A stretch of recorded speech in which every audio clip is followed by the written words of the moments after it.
apa yang kita kasih tuh nggak boleh sedikit pun Cacat gitu ya. benar sekali. Kasih kamu coba sesuatu yang baru atau give you a nice drink or something, itu for me dengan kamu happy seperti itu make me very happy juga. Saya merasa kurang pede waktu itu untuk do TV.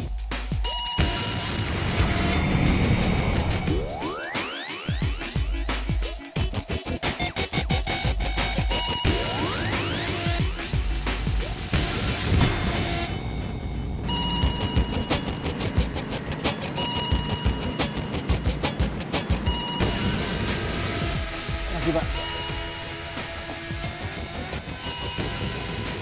Halo, jumpa lagi di At The Wheel. Seperti biasa kami akan curi waktu profesional muda untuk berbagi cerita. Nah, sejak tahun 2008 kami sering melihat banyak sekali profesional muda koki-koki handal yang tampil di layar kaca. Namun berbeda dengan tamu kami satu ini. Setelah menimba ilmu dan juga bekerja sama dengan Gordon Ramsay di New York, Amerika Serikat, justru ini membawanya menjadi seorang private dining chef yang kini menjadi salah satu pemilik usaha restoran, Andika Maksi.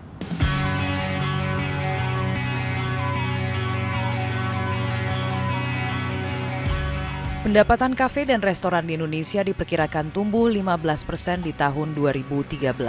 Kafe dan restoran selalu memiliki prospek yang baik ditambah indikasi banyaknya brand yang muncul. Belum lagi menghitung jumlah pengusaha baru yang lebih banyak. Andika Maksi melihat prospek ini dengan membawa keahliannya dalam kuliner. Pengalaman pendidikan dan bekerja di mancanegara mendorong Maksi menambah cita rasa baru di dunia bisnis restoran. Bagaimana perkembangan industri ini di mata Maksi?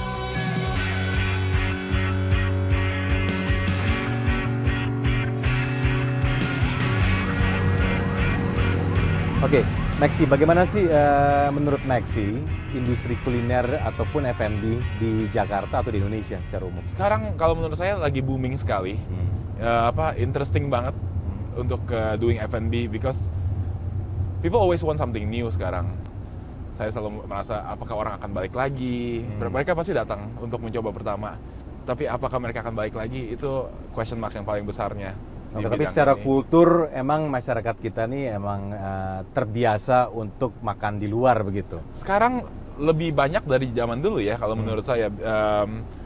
Orang masih, kalau di Union sendiri saya lihat orang datang lunch, kadang-kadang kalau tea time untuk makan cake dan tea, untuk dinner atau untuk after dinner. Oke. Kalau menurut saya mungkin kehidupan di Jakarta ini hektik begini, apalagi dengan traffic jam dan segala macam, orang jadi lebih pengen relax. Oke, kalau lihat dari kebutuhan dari masyarakat di Jakarta sendiri, apa sih yang dibutuhkan oleh konsumen, khususnya penikmat makanan dan minuman? Apakah dari segi makanankah? Apakah dari segi ambience atau tema dari restoran itu? Apa dari tipe menunya juga misalnya? Kalau dari pengalaman saya, Tommy, saya ada dua. I think I can explain that two reasons. Satu, makanannya of course harus good, quality, rasa juga harus tasty, price juga nggak terlalu mahal. Itu pertama. Kalau kedua, I think with this whole new viral, ada Twitter, ada Facebook, ada Instagram, people always try to look for something new. Nah, dengan kultur yang ada sekarang sebagai penikmat makanan atau minuman, kebetulan Maksi juga berbekal pengalaman dari luar. Ada nggak sih perbedaan yang mendasar dari segi kultur orang-orang yang datang suka dengan rasa kayak gimana, atau juga dengan pemilihan menunya seperti apa? Kalau di Indonesia menurut saya berubah banget sebagai tukang masak. Makanan saya nggak perlu terlalu cantik, terlalu kecil gitu. Yang penting is good and honest food. Simple cooking, cuman sini lebih bervolume. Lebih bervolume. Tapi kok di menu yang saya lihat sekarang ini ternyata Maksi tidak menghilangkan Indonesia. Mie ada. Nah, apakah memang Maksi melihat bahwa tidak khawatir dengan mencampur dua esensi atau tiga esensi yang berbeda, atau memang ya seperti ini Jakarta sebenarnya ini dibutuhkan? Kalau dari saya sendiri, saya kenapa pilih mie ayam untuk ada di Union? Me as an Indonesian, I am an Indonesian. Kalau menurut saya, cuman saya punya memory of when I was young, being Indonesian, saya nggak makan tuh yang kayak terlalu rendang atau apa. Of course makan, cuman yang saya benar-benar ingat sekali, yang membuat saya merasa saya itu Indonesia banget. Saya makan mie ayam tiap hari Sabtu gitu loh. Dan itu Dengan jadi orang tua. goalnya, ya? Iya, dan itu I live in North Jakarta di utara. Banyak sekali bakmi beragam-ragam macam. Yeah. Jadi kayak itu tuh buat saya that's Indonesian. Nah sekarang bicara soal kultur lagi nih, kita tahu bahwa masyarakat Jakarta terutama ya, itu adalah konsumen yang sangat dinamis, bosenan begitu. Senang sekali. Jadi bagaimana Maxi untuk bisa mengantisipasi kebosanan dari konsumen sekaligus mempertahankan bisnis in the same time gitu? Kalau dari saya sendiri, saya harus selalu traveling dan saya harus selalu tahu in the know of what is in and what is out. Jadi kalau kita ngomong soal yang craze terbaru, Cronut, udah dengar Tommy? Belum dapat. Cronut itu adalah mix of croissant dan donat. Croissant dan donat. Iya, Oke. jadi croissant dough di shape sebagai donat terus di filling. Jadi basically is a croissant donut. Jadi dengan idea of traveling and knowing what is in right there, we try to do our own thing. Tapi Jadi- dari berapa menu yang sudah dihidangkan atau dimiliki oleh Union atau Maxi di sebuah restoran, seberapa lama Maxi meng-keep menu-menu ini tidak berubah dan juga berapa persen sih kira-kira menu-menu yang akan dirubah Saya gitu? selalu tiap bulan ganti kira-kira 3-5 dari segi apakah ingredient itu maintain quality-nya susah atau ingredientnya kadang-kadang nggak datang, nggak available atau mungkin sales kurang bagus, itu biasanya saya rubah. Oke, nah ini kebetulan membahas soal ingredient yang tidak datang. Itu kayaknya salah satu tantangan terberat juga ya, khususnya di Berat industri sekali. kuliner di Indonesia. Apalagi tahun ini saya merasa sedikit kesusahan. Let's say cream, Oke. fresh cream. Krim di Indonesia untuk krim lokal masih kurang bagus.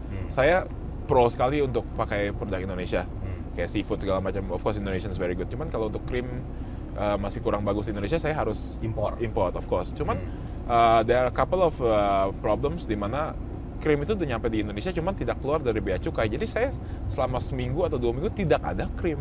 Nah ini kalau misalnya sekarang saya harus tanya mengenai industri ini sendiri. Maxi membuka langsung di pertama adalah restoran yang dengan modal yang tentunya tidak kecil pastinya. Umumnya untuk model-model seperti ini dan terutama di mall, berapa sih modal yang dibutuhkan umumnya?